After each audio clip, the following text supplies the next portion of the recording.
ચારેક વર્ષ સુધી જોવા મળેલી તેજી બાદ 2025માં અમેરિકાના મોટાભાગના સ્ટેટ્સમાં મકાનોના ભાવમાં સારું એવું કરેક્શન જોવા મળ્યું છે.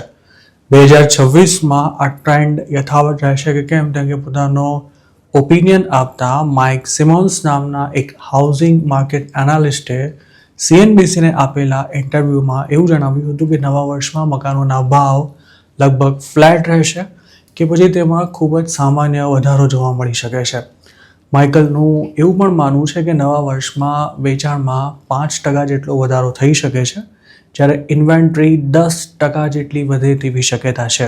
મકાનોની ડિમાન્ડમાં મોર્ગેજ રેટ પણ મહત્વનો ભાગ ભજવતા હોય છે.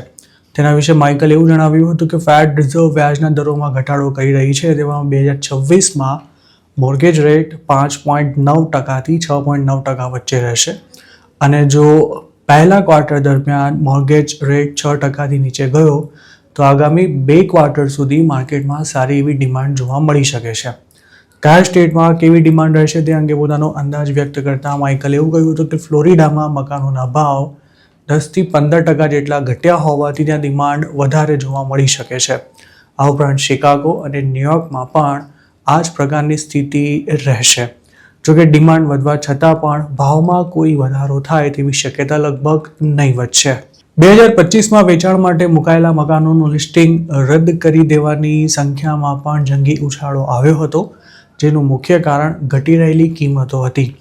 એક રિપોર્ટ અનુસાર સસ્તામાં પોતાનું મકાન વેચવા કરતાં હવે હોમ ઓનર્સ યોગ્ય ભાવ ન મળે ત્યાં સુધી પ્રોપર્ટી વેચવાનું પણ ટાળી રહ્યા છે. લિસ્ટિંગ રદ થતાં માર્કેટમાં ઉપલબ્ધ મકાનોની સંખ્યા ઘટી રહી છે, પરંતુ તેમ છતાંય ભાવ નથી વધી રહ્યા. એક્સપર્ટ્સનું માનીએ તો જે લોકોએ મકાન વેચવા કાઢ્યા છે તેવા મોટાભાગના લોકોને નવું મકાન ખરીદવાનું પણ છે. મતલબ કે તેમને 2 ટ્રાન્ઝેક્શન્સ કરવાના છે, પણ માર્કેટમાં હાલ કોઈ સ્થિરતા ન હોવાથી લોકો મકાન વેચવાનું પણ અવોઇડ કરી રહ્યા છે. પણ લેટેસ્ટ કરેક્શન બાદ મકાનોની કિંમત ઘટી છે અને લોકોની આવકમાં તેની સરખામણીએ વધારો થયો હોવાથી અફોર્ડેબિલિટી વધી રહી છે. ચાલુ વર્ષમાં અમેરિકામાં એવી સ્થિતિ હતી કે ભાવ ન મળતા લોકો મકાન વેચવાનું પડતું મૂકી રહ્યા હતા અને ભાવ ખૂબ જ વધારે હોવાથી બાયર્સ મકાન ખરીદવાનું મુલતવી રાખી રહ્યા હતા, જેના કારણે માર્કેટમાં કામકાજ પર બ્રેક વાગી ગઈ હતી. પણ 2026માં ટ્રાન્ઝેક્શન્સ વધશે તેવી શક્યતા છે. 2025માં 1.5 લાખથી પણ વધુ અમેરિકન્સે મકાન વેચવાનું મુલતવી રાખ્યું હતું, પણ હવે તેઓ લાંબો સમય રાહ જોઈ શકે તેમ નથી.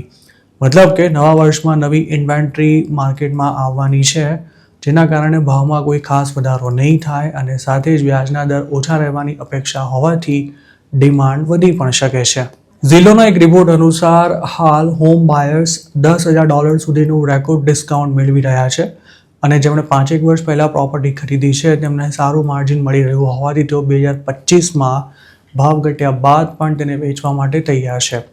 આ ડિસ્કાઉન્ટની અસર પણ ડિમાન્ડ પર જોવા મળી રહી છે અને જે લોકોએ લિસ્ટિંગ પાછા ખેંચી લીધા છે તે પણ નવા વર્ષમાં ફરી પોતાની પ્રોપર્ટી વેચવા માટે મૂકી શકે છે.